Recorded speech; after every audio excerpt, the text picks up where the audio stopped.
Hey everybody, it's Josh here at the Athlete's Foot San Antonio. Today I'm going to be reviewing the Brooks PureGrit. Now this is going to be the latest shoe in the Brooks lineup. Came out with 3 other Pure Project shoes. This is the trail version in the Pure line.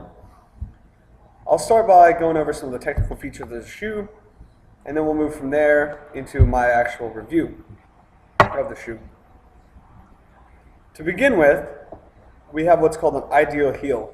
What that's designed to do is it's designed to help roll you forward very naturally during the gait cycle if you are, in fact, a heel striker. So you can picture it as an airplane landing. It comes in, and rather than just hitting the ground, it hits the ground and rolls forward. So that's one of the technical features. Feature number 2 is going to be this toe flex here. It's split, allowing your foot to hit the ground and flex a lot more naturally. The third feature is going to be this elastic band that runs across the shoe here. And what that's designed to do is help hug your foot. The next feature is going to be what uses the cushion level.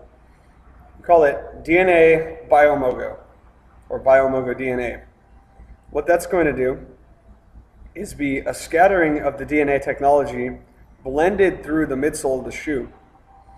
That's going to provide a nice adequate cushion level for you.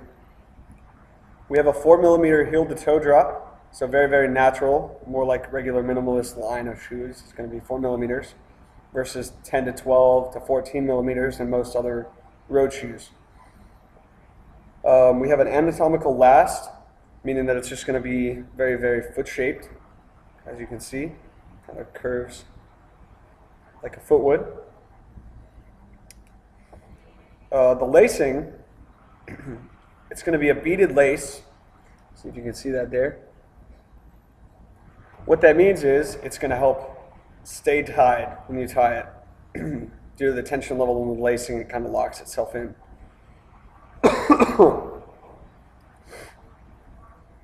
So that's going to be the general technological features on all the rest of the shoes on the Pure line.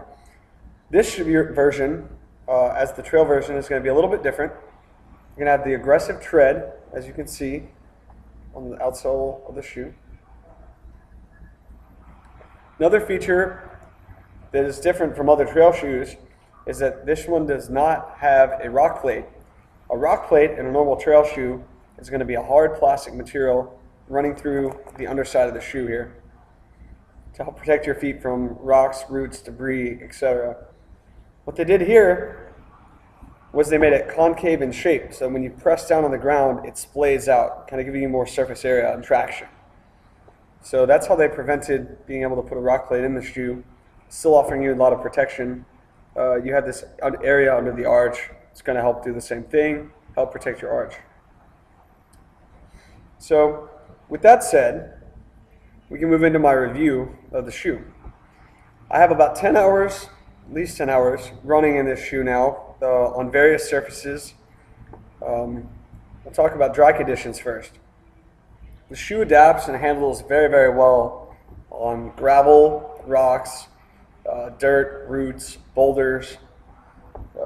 Real nice grip, plenty of traction. Wet conditions. Took the shoe out into muddy, river-like terrain after it rained here this past weekend. And the shoe held up pretty well. It kicked mud off quite well. Let's see. Boulders over wet terrain, wet boulders, wet rocks. It did quite well. Mud, slipping a little bit. One of the features of the shoe, which was real nice when I was running through knee-high water, was the ventilation system.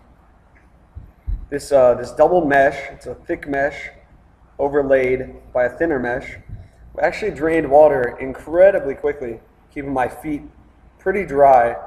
And so my feet weren't moving around inside the shoe at all due to water, which was great.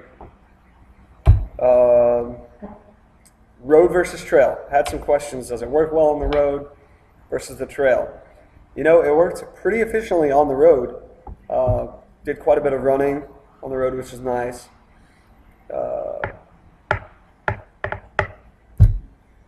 So that was good. Cushion level, real cushiony, very protective. I intentionally try and hit some of the most intense regions of the trails that I run on around here. Try and hit the rocks square on. Worked extremely well without having a rock plate, which I was surprised. That was my big hesitation before using the shoe. Another worry I had was this: the way the nav band comes outside the laces, which is not like some of the other Pure shoes. But what I found was I can take my tied laces and I can slip them underneath and pull them out here underneath the nav band, and that helped keep them from getting caught on debris. They stayed tied, everything stayed in place. Shoe kicked mud off, again, very well, like I said. Did well draining water. Just a great overall shoe. So that said, I hope you enjoyed my first review of the Brooks PureGrit. Hope to have more of these videos coming up pretty soon.